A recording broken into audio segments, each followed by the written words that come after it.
Welcome to स्किलशाला। मैं हूं साहिल शर्मा और एमएस एक्सेल की लेक्चर सीरीज के आज के लेक्चर में मैं आपको कॉन्टेक्सचुअल टैब्स के बारे में बताऊंगा। देखिए, मैंने आपको बताया था कि एमएस एक्सेल की जो पर्टिकुलर फाइल होती है उसमें सबसे ऊपर टाइटल बार रहती है। टाइटल बार के बाद आप कुछ टैब्स देखते हैं, starting from the home tab power pivot तक ये टैब्स होती हैं।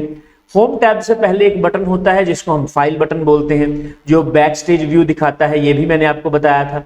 ये जो पर्टिकुलर टैब्स हैं जो पावर पाइवट तक आती हैं, उसके बाद कोई टैब आपको दिखाई नहीं देती। क्या उसके बाद भी कोई टैब्स होती हैं? हमें तो दिखाई नहीं दे रही। क्या ऐसी किसी टैब्स को इंसर्ट किया जा सकता है? अगर इंसर्ट किया जा सकता है या ऐसी जो टैब्स हैं वो दिखाई दे सकती हैं, तो उन टैब्स का पर्पस क्या है? तो ऐसी ही टैब्स के बारे में आज मैं बात करूंगा जो एक स्पेशल पर्पस को सॉल्व करने के लिए एमएस एक्सेल की वर्कबुक में या एमएस एक्सेल की शीट में अपीयर होती हैं। तो चलिए देर ना करते हुए स्टार्ट करते हैं। आपके सामने एमएस एक्सेल की एक फाइल ऑलरेडी ओपन है। आज मैं आपको कॉन्टेक्सचुअल टैब के बारे में बताऊंगा। देखिए, यहां से होम टैब से लेकर पावर पाइवट तक आपको कुछ टैब्स दिखाई दे रही हैं। इन पर्टिकुलर टैब्स के अंदर अलग अलग ग्रुप्स हैं जिनकी हेल्प से आप ऑपरेशंस को परफॉर्म कर सकते हैं। मान लीजिए मैं अपनी इस पर्टिकुलर फाइल में कोई भी टेबल इंसर्ट करवाना चाहता हूं, या मैं कोई पिक्चर इंसर्ट करवाना चाहता हूं, या कोई स्मार्ट आर्ट इंसर्ट करवाना चाहता हूं, या कोई चार्ट और ग्राफ इंसर्ट करवाना चाहता हूं। जब भी हम पाई चार्ट को, किसी भी पर्टिकुलर चार्ट को, या किसी भी ऑब्जेक्ट को, किसी भी स्मार्ट आर्ट को, किसी भी पिक्चर को, टेबल को इंसर्ट करवाते हैं, तो जब ये इंसर्ट होते हैं साथ ही साथ एक टैब ऑटोमेटिकली ओपन हो जाती है। एक भी हो सकती है, एक से ज्यादा भी हो सकती है। अब इन टैब्स का पर्पस क्या होता है? इन टैब्स का पर्पस ये होता है कि जो भी ऑब्जेक्ट आपने इंसर्ट करवाया है, अगर आप उस पर्टिकुलर ऑब्जेक्ट के ऊपर कुछ चेंजेस करना चाहते हैं, उसको कस्टमाइज करना चाहते हैं, तो उसके लिए कॉन्टेक्सचुअल टैब्स का इस्तेमाल किया जाता है। तो चलिए करके देखते हैं। देखिए, यहां से मैं एक टेबल को इंसर्ट कर लेता हूं। यहां से आप सिलेक्ट कर लें किस एरिया में आपको टेबल चाहिए, और यहां पर इंसर्ट में जाकर इंसर्ट टेबल पर क्लिक कर दें। क्लिक करने पर यहां ओके पे क्लिक करें तो एक टेबल आपके सामने इंसर्ट हो चुका है।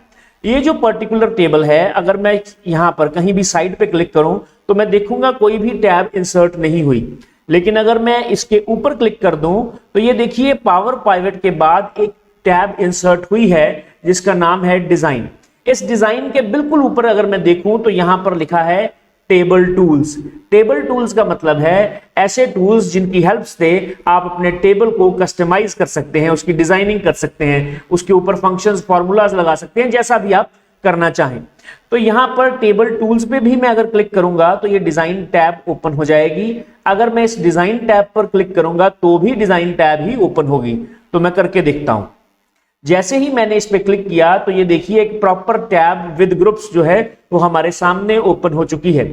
यहां पर प्रॉपर्टीज ग्रुप है, यहां पर टूल्स ग्रुप है, स्लाइसर है, एक्सटर्नल टेबल डेटा है, टेबल स्टाइल ऑप्शंस हैं, टेबल स्टाइल्स हैं। तो आप इसकी कंप्लीट फॉर्मेटिंग जो है वो यहां से कर सकते हैं।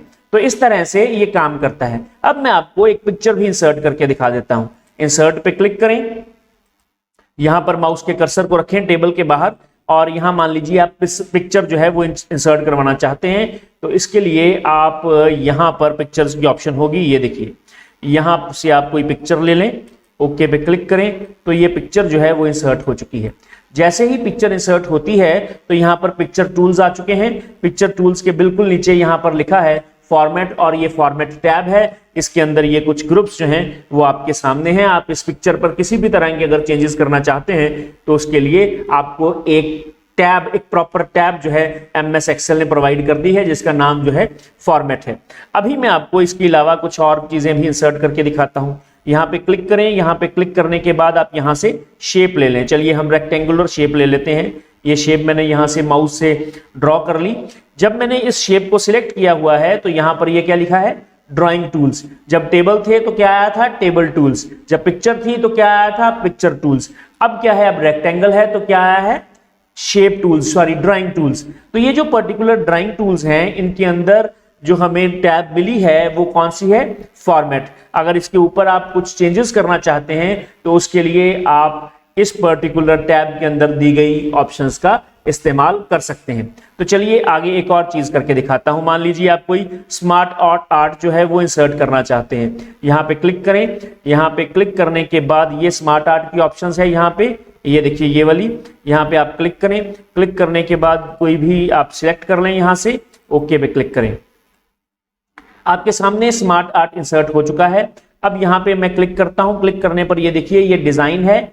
अब इस पर्टिकुलर केस में टू, एक नहीं एक की बजाय दो जो हैं वो टैब्स हमें मिली हैं। एक डिजाइन टैब मिली है और एक फॉर्मेट टैब मिली है। जब हम स्मार्ट आर्ट को डिटेल में करेंगे तब इन दोनों टैब्स में आने वाली ऑप्शंस को हम ध्यान से समझेंगे।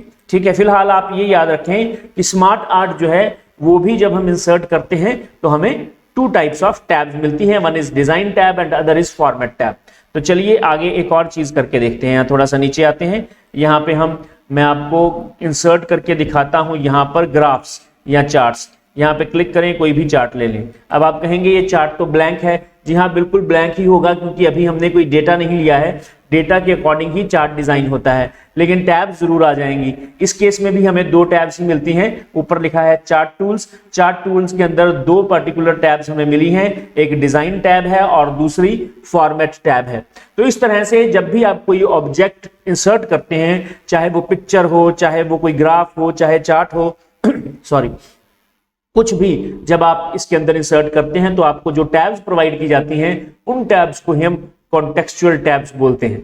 ठीक है जी, मुझे लगता है कि कॉन्टेक्सचुअल टैब्स के बारे में आपको कंप्लीट समझ लग गई होगी।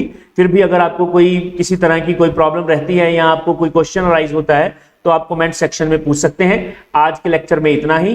बने रहें स्किलशाला के साथ और सब्सक्राइब जरूर करें, लाइक जरूर करें, बेल आइकन के बटन को प्रेस जरूर करें। आज के लेक्चर में इतना ही, कल के लेक्चर में मिलेंगे। Thank you very much.